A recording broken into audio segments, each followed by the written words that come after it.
Nicolas Sarkozy, on l'annonçait dans ce journal, a rendez-vous avec la justice. L'ancien chef de l'État sera en effet bientôt jugé dans l'affaire dite des écoutes, également connue sous le nom d'affaire Paul Bismuth. Une affaire qui se tiendra devant le tribunal correctionnel de Paris. Et si le procès a été suspendu un peu après son ouverture hier, il reprendra bel et bien ce jeudi. Mise en cause l'absence d'un des 3 prévenus. Nicolas Sarkozy devrait ainsi répondre en fin de semaine des chefs d'accusation de corruption et de trafic d'influence. Il s'agit du premier procès pour corruption d'un ancien président de la Ve République. Et si vous n'avez rien suivi, rien compris de cette affaire, ne vous inquiétez pas, on va vous aider à y voir plus clair. On fait le point ce matin justement avec vous, Laurence Kahn. Et cette première question d'abord que nos auditeurs doivent se poser, mais pourquoi Nicolas Sarkozy se retrouve-t-il au tribunal ? Eh bien, il faut faire un petit retour en arrière, ma chère Ilana. Tout commence à la fin de l'année 2013. À l'époque, les juges décident de mettre sur écoute l'ancien président de la République dans le cadre d'une enquête sur un possible financement libyen de la campagne présidentielle de 2007. 2 téléphones portables sont alors visés par Serge Tourner, le juge d'instruction au pôle financier du tribunal de grande instance de Paris. Mais le magistrat comprend rapidement que Nicolas Sarkozy utilise en fait une autre ligne pour communiquer et il découvre l'existence d'une puce prépayée, une puce SFR. C'est donc dès janvier 2014 que Serge Tourner met sur écoute ce nouveau téléphone, cette ligne, et c'est là que l'enquête prend une autre tournure. Eh bien oui, car très loin de Tripoli, les écoutes vont surtout mettre les enquêteurs sur une autre piste. En réalité, Nicolas Sarkozy utilise cette ligne pour converser principalement avec son avocat Thierry Herzog.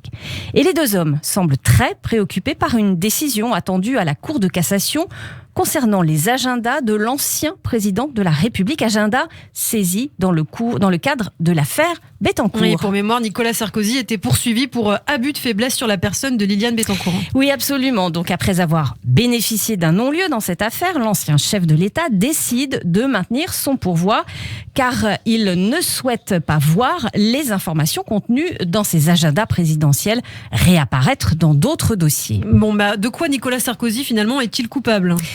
Eh bien, c'est dans ce contexte que les juges découvrent, lors des écoutes, que Nicolas Sarkozy et Thierry Herzog semblent vouloir obtenir des informations sur la procédure de cassation en cours.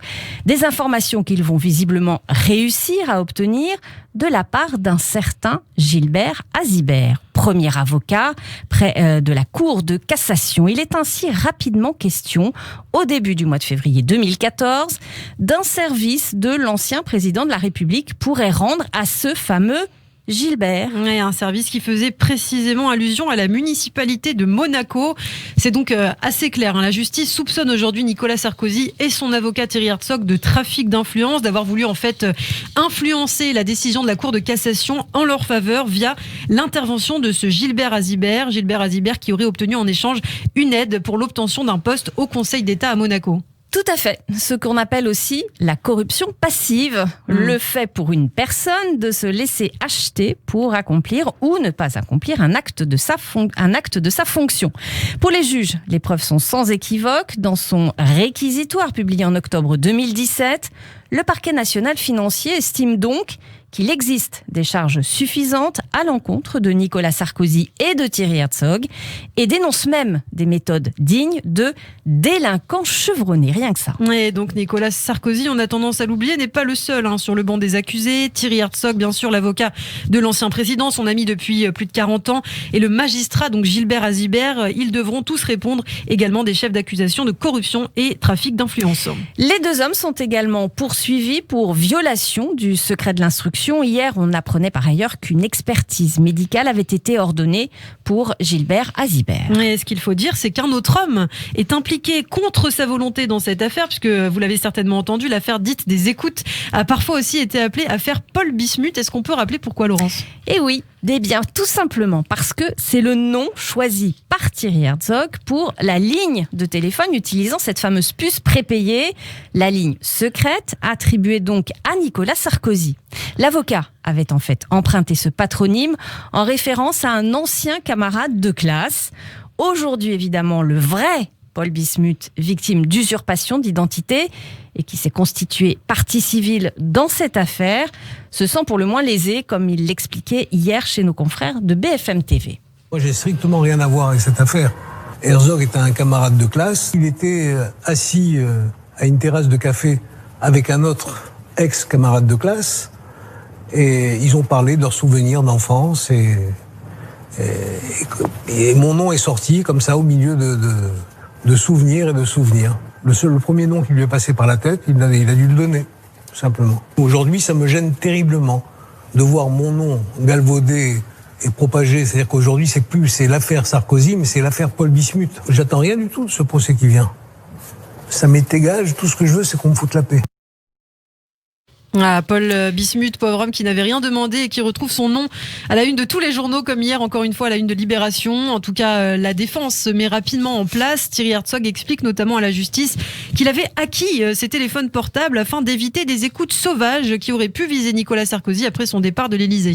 Effectivement, par ailleurs, la justice n'a aucune preuve matérielle d'une intervention de Nicolas Sarkozy en faveur de Gilbert Azibert. De leur côté, les autorités monégasques ont affirmé que l'ancien président n'avait pas fait une telle démarche. D'ailleurs, au final, Gilbert Azibert n'a jamais décroché de poste à Monaco et Nicolas Sarkozy n'a pas obtenu la décision qu'il attendait de la Cour de cassation. Et c'est bien l'intention par ailleurs qui est répréhensible aux yeux de la loi. Pour la justice, effectivement, il n'est pas nécessaire que le pacte corrupteur soit réalisé pour caractériser l'infraction, c'est-à-dire qu'il n'est pas nécessaire que les choses promises soient effectuées.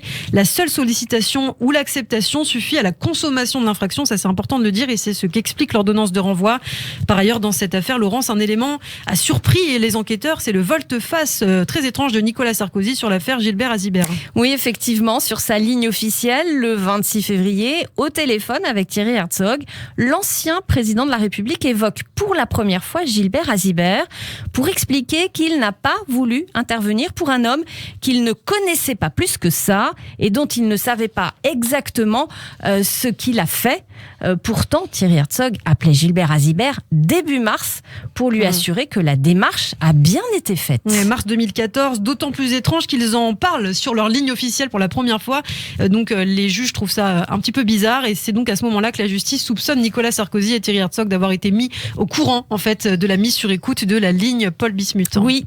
Les juges redoutent ainsi l'existence d'une taupe qui aurait pu informer les deux hommes de la mise sur écoute de cette ligne officieuse. Bon, au final, ce qu'il faut dire, c'est que s'il est déclaré coupable pour les faits de corruption active et de trafic d'influence actif, Nicolas Sarkozy encourt quand même au maximum 10 ans d'emprisonnement. Oui, et en plus de la peine de prison, la loi prévoit aussi la possibilité pour le juge de le condamner pour ces faits à une amende de 1 million d'euros et également, entre autres, à l'interdiction d'exercer une fonction publique. Il faudra encore prouver, bien sûr, les faits de corruption. Bien sûr. Et donc, s'il a l'interdiction d'exercer une fonction publique, il ne pourrait donc jamais redevenir président de la République. Et non.